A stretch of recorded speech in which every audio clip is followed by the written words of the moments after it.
വളരെയധികം സന്തോഷമുണ്ട് വീണ്ടും ഈ ആഗോള വൈദിക സമ്മേളനത്തിൽ സംബന്ധിക്കുവാൻ ഇടയായത്. ഏതാണ്ട് 1000-ലധികം വൈദികർ സ്ഥലത്തും ഓൺലൈനായിട്ടുമെല്ലാമായി ഈ ശുശ്രൂഷയിൽ സംബന്ധിക്കുന്നുവെന്നുള്ളത് വൈദിക സംഘത്തിൻ്റെ വളർച്ചയുടെ ഒരു നാഴികക്കല്ലായിട്ടാണ് ഞാൻ മനസ്സിലാക്കുന്നത്. അതിനെ അതിൻ്റെ പ്രസിഡൻറ്റിനെയും സെക്രട്ടറിമാരെയും മറ്റ് സംഘാടകരെയുമൊക്കെ ആദ്യമായി അനുമോദിക്കുകയാണ്. നമുക്ക് 3 വർഷത്തിലൊരിക്കൽ കൂടി വരുവാൻ സാധിക്കുമ്പോൾ വിവിധങ്ങളായിരിക്കുന്ന വിഷയങ്ങളെക്കുറിച്ച് പഠിക്കുവാനും അതിലുപരി സഭയുടെ വിവിധ ഭാഗങ്ങളിലായി നിൽക്കുന്ന നമുക്ക് ഒരുമിച്ച് കാണുവാനും നമ്മുടെ ആശയങ്ങൾ പങ്കുവയ്ക്കുന്നതിനും സാധിക്കുന്ന ഒരവസരം എന്നുള്ളത് നിശ്ചയമായിട്ടും വളരെ പ്രാധാന്യമർഹിക്കുന്ന ഒരു കാര്യമാണ്. സഭയെ സംബന്ധിച്ചിടത്തോളം നമുക്കെല്ലാവർക്കും അഭിമാനകരമായി നിൽക്കുന്ന അടിസ്ഥാന ഘടകമാണ് വൈദികർ എന്നുള്ളത് നമുക്കറിയാം. വൈദികരെല്ലാവരും തന്നെ സഭയുടെ നട്ടെല്ലാണ്, സഭയുടെ നാഡീവ്യൂഹമാണ് എന്ന് അഭിവന്യ അധ്യക്ഷൻ തിരുമേനി നമ്മെ ഓർമ്മിപ്പിച്ചു. നാഡീവ്യൂഹമെന്ന് പറയുമ്പോൾ എല്ലാ അവയവങ്ങളെയും ചലിപ്പിക്കുന്നത് മാത്രമല്ല, എല്ലാ അവയവങ്ങളുടെയും പ്രവർത്തന ശൈലികളെ നിയന്ത്രിക്കുന്നതും കൂടെയാണ്. അതുകൊണ്ടാണ് പരിശുദ്ധ പൗലോസ്ലീഹ മുതൽ ഇങ്ങോട്ട് സഭയുടെ വേദശാസ്ത്രമായ ചില അവതരണ ശൈലികൾ വരുന്നത്. അങ്ങനെയുള്ള അവതരണ ശൈലികൾ നമ്മുടേതായി കൊണ്ടുപോകാൻ നമുക്ക് അവകാശമില്ല. ശരീരത്തിലെ എല്ലാ അവയവങ്ങളോടും നീതി പുലർത്തിക്കൊണ്ട് മാത്രമേ ശരീരത്തിലെ ഒരു വിരലിനോ കണ്ണിനോ തലയ്ക്കോ കൈക്കോ കാലിനോ പ്രവർത്തിക്കാനൊക്കെ ഉള്ളൂ. അതല്ലാതെ അതിൽ നിന്ന് വേറിട്ട് പ്രവർത്തിക്കാൻ അതിന് സാധ്യമല്ല. അതുകൊണ്ട് തന്നെയാണ് നമ്മളെപ്പോഴും ഓർത്തിരിക്കേണ്ടത്, പൗരോഹിത്യമെന്ന് പറയുന്നത് ഒരു ആജീവനാന്ത യാഗ ജീവിതമാണ്. an everlasting liturgical or sacrificial life. അങ്ങനെയുള്ളതാണ് പൗരോഹിത്യമെന്ന് പറയുന്നത്. അതല്ലാതെ അത് നമുക്ക് സ്വന്തമായി പ്രവർത്തിക്കാനുള്ള, അല്ലെങ്കിൽ നമ്മൾ ഓരോരുത്തരും പ്രവർത്തിക്കുന്ന ഒരു അവതരണ ശൈലിയായിട്ട്, അല്ലെങ്കിൽ അവതരണത്തിൻ്റെ ഒരു ആവിഷ്കാരമായിട്ട് മാറുന്നതല്ല സഭയെന്ന് പറയുന്നത്. അതുകൊണ്ടാണ് നമ്മുടെ പിതാക്കന്മാർ വലിയ നമസ്കാര പുസ്തകത്തിൽ പ്രത്യേകം എഴുതിയിട്ടുണ്ട്, സഭയ്ക്ക് വേണ്ടിയുള്ള പ്രാർത്ഥന, ദീർഘമായ ഒരു പ്രാർത്ഥനയുണ്ട്, സഭയിലെല്ലാവർക്കും വേണ്ടിയുള്ള പ്രാർത്ഥന.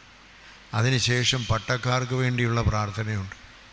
ഇതൊക്കെ നമ്മൾ പലരും വായിക്കുന്നതാണ്, അറിയുന്നതാണ്. പക്ഷേ അതെപ്പോഴും ഓർത്തിരിക്കേണ്ടത് ഇതെല്ലാവരും പ്രാർത്ഥിക്കാനുള്ളതാണ്. സഭയെന്ന് പറയുന്നത് നമ്മളെല്ലാവരും കൂടി ചേർന്നാണ്. പട്ടക്കാരെന്ന് പറയുന്നത് ഒറ്റയ്ക്കല്ല, നാം എല്ലാവരും കൂടെ ചേർന്നിട്ടുള്ളതാണ്. അതുകൊണ്ട് സഭയ്ക്ക് വേണ്ടിയുള്ള പ്രാർത്ഥനയും പട്ടക്കാർക്ക് വേണ്ടിയുള്ള പ്രാർത്ഥനയും എല്ലാ പട്ടക്കാരും എന്നും ഒരു പ്രാവശ്യമെങ്കിലും അത് പ്രാർത്ഥിച്ചിരിക്കേണ്ടത് ആവശ്യമാണ്. കാരണം നമ്മുടെ ഒരു ഇൻ്റർ ഡിപ്പെൻഡൻസിനാണ് നമ്മൾ ജീവിക്കുന്നത്. ഒരു ഇൻ്റർ റിലേറ്റഡായിരിക്കുന്ന പൗരോഹിത്യ ശുശ്രൂഷയാണ് നമുക്കുള്ളത്.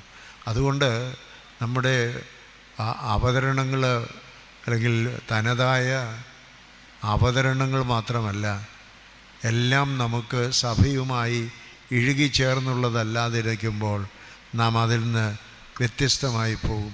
സാധാരണ നമുക്കറിയാം, ഒരു ഫാക്ടറിയിൽ ഏതെങ്കിലും ഒരു സാധനം ഉണ്ടാക്കിക്കൊണ്ട് വരുന്ന സമയത്ത് അതിൻ്റെ ആ കോമ്പിനേഷനിൽ ഉൾപ്പെടാത്തതായ, കോമ്പിനേഷനിൽ ഒരുമിച്ച് ചേരുന്നില്ല എന്ന് വരുന്നതായ ഏതെങ്കിലും ഒരു സാധനം ഉണ്ടെങ്കിൽ അത് ആ ഫാക്ടറിയിൽ കറങ്ങി വരുന്നതായ സമയത്ത് അത് വെളിയിലേക്ക് തള്ളപ്പെടുമെന്നുള്ളത് വാസ്തവമാണ്.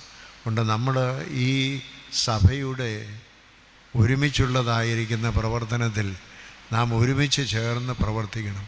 നാം വ്യത്യസ്തരല്ല, നമ്മൾ പരസ്പരം റിലേറ്റഡാണ്, ഡിപ്പെൻഡാണ് എന്നുള്ളതായ ബോധ്യം നമുക്കെപ്പോഴും ഉണ്ടാകണം. ഞാൻ തന്നെ ആയിട്ടല്ല. അതുകൊണ്ട് എനിക്ക് സഭയുടെ സമഗ്രമായിരിക്കുന്ന വളർച്ചയിൽ നിന്ന് വ്യത്യസ്തമായി ചിന്തിച്ച് എൻ്റേതായ രീതിയിലേക്ക് പോകാനുള്ള സ്വാതന്ത്ര്യം സഭയിലില്ല. സഭയ്ക്ക് അതിൻ്റേതായിരിക്കുന്ന ഒരു ശൈലിയുണ്ട്, അതിൻ്റേതായിരിക്കുന്ന പ്രവർത്തന രീതിയുണ്ട്, അല്ലെങ്കിൽ അതിന് പിതാക്കന്മാർ നൽകിയിട്ടുള്ള മാർഗമുണ്ട്. ആ മാർഗത്തിൽ കൂടെ മാത്രമേ നമുക്ക് പോകുവാനായിട്ട് സാധിക്കുകയുള്ളൂ. അങ്ങനെയുള്ള ഏതെങ്കിലും വ്യത്യസ്തമായ ചിന്തകളോ എന്തെങ്കിലും ഉണ്ടെങ്കിൽ അത് അങ്ങനെ ആകണം ഇങ്ങനെ ആകണമെന്നുണ്ടെങ്കിൽ അത് സഭയിൽ അതിന് അംഗീകരണം വാങ്ങിക്കണം. അതിന് സഭയിൽ വിശുദ്ധ സുന്നകദോസുണ്ട്. വിശ്വാസ സംബന്ധമായ കാര്യങ്ങളെക്കുറിച്ച് അവസാനമായ തീർപ്പ് കൽപ്പിക്കാനുള്ള അവകാശം വിശുദ്ധ സുന്നകദോസിനാണ്.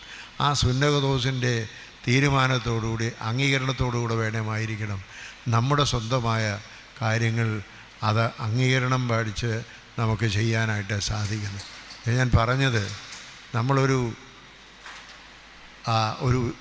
ആജീവനാന്ത ഒരു യാഗ ജീവിതമാണ് എന്നുള്ളത് പലപ്പോഴും മറന്ന് നമ്മളൊരു അവതരണ ശൈലിയിൽ ഒരു അവതരണം നടത്തുന്നതായ ഒരു ഏതാനും ആക്ടേഴ്സാണ്, അവതരണകർത്താക്കളാണ്, നാടകാവതരണ ആളുകളാണ് എന്നുള്ള രീതിയിലേക്കത് മാറി പോകാൻ പാടില്ല. കാരണം നാടകത്തിൽ അഭിനയിക്കുന്നവർക്ക് അവർക്ക് അവരുടേതായ സ്വാതന്ത്ര്യമുണ്ട്.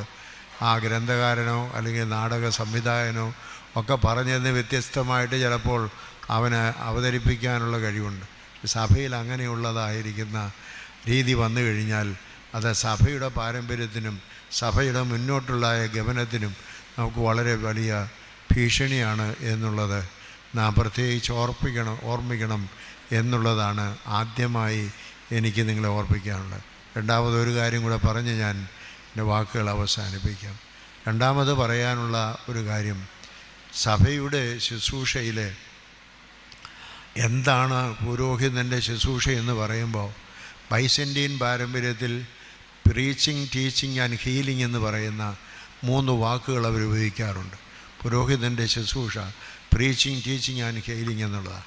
എന്നാൽ സുറിയാനി സഭാ പാരമ്പര്യത്തിൽ ഇതിനെ എല്ലാം 2ആയിട്ട് അത് കൊണ്ടുവന്നിരിക്കുകയാണ്. നമുക്കറിയാം പഴയ കാലത്തും ട്രിക്കോട്ടമി ആൻഡ് ഡൈക്കോട്ടമി എന്ന് പറയുന്നത് നിങ്ങളൊക്കെ ക്രിസ്തുശാസ്ത്രം പഠിച്ച സമയത്ത് ഞാൻ നിങ്ങളെ പഠിപ്പിച്ചിട്ടുള്ള കാര്യമാണ്.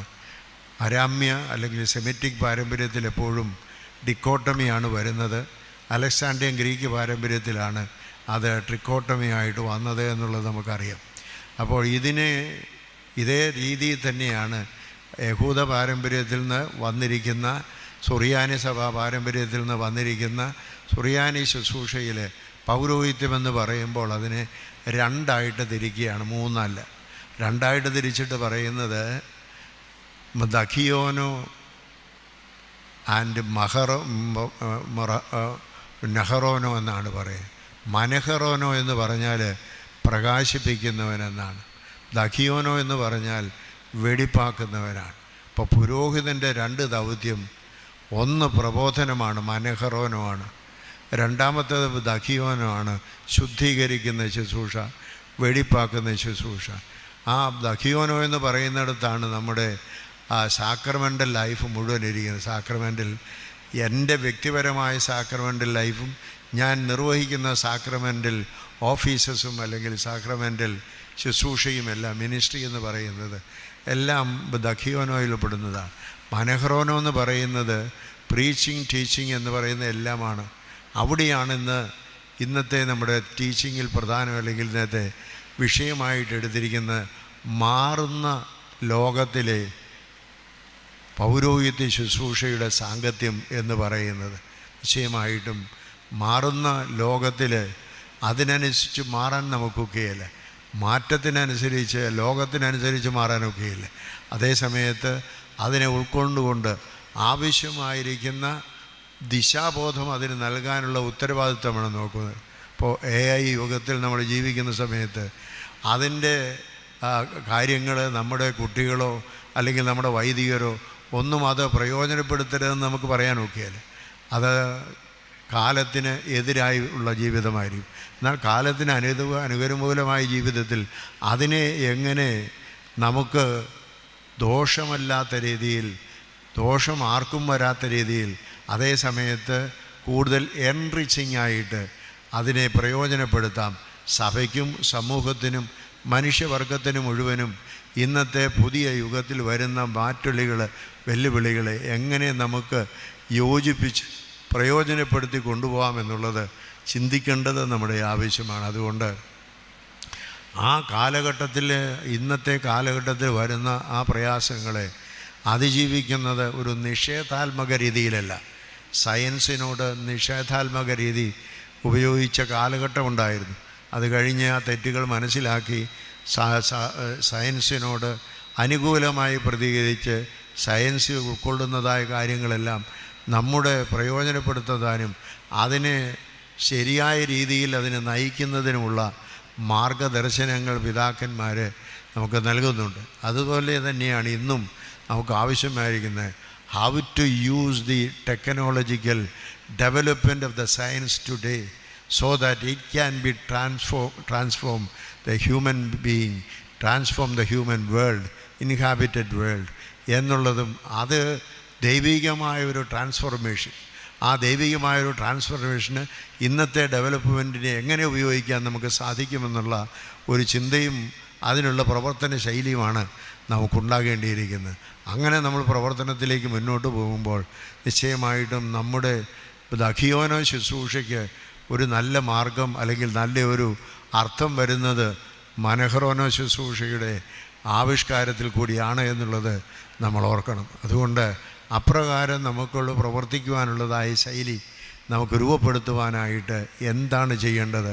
നമ്മൾ ഉറങ്ങിയിരുന്നാൽ പോലെ നമ്മുടെ പഴയ കാലങ്ങളിൽ ആ തരത്തിലുള്ള കാര്യങ്ങളിൽ അല്ലെങ്കിൽ ആരാധനയുടെ സവിശേഷതകൾ ഒന്നും കളഞ്ഞുകൊണ്ടല്ല, പക്ഷെ അതിനെ തന്നെ നമുക്ക് ഇന്നത്തെ കാലഘട്ടത്തിനനുസരിച്ച് how can be translate our hereditary or our traditional ways of our administration of the sacraments or other things, and how can it be made contemporary and useful for the church and the humanity altogether. ഇത് നമുക്ക് കാണുവാനുള്ളതായ കണ്ണുകളും പ്രവർത്തന ശൈലികളും ഉണ്ടാകണം. അതിന് വൈദികരുടെ ചിന്തയും വൈദിക പ്രവർത്തന ശൈലികളും രൂപപ്പെടേണ്ടത് ആവശ്യമാണ് എന്നുള്ള കാര്യവും ഓർമ്മിപ്പിച്ചുകൊണ്ട് എൻ്റെ ഉദ്ഘാടന പ്രസംഗം അവസാനിപ്പിക്കുന്നു. ദൈവം നമ്മെ അനുഗ്രഹിക്കട്ടെ.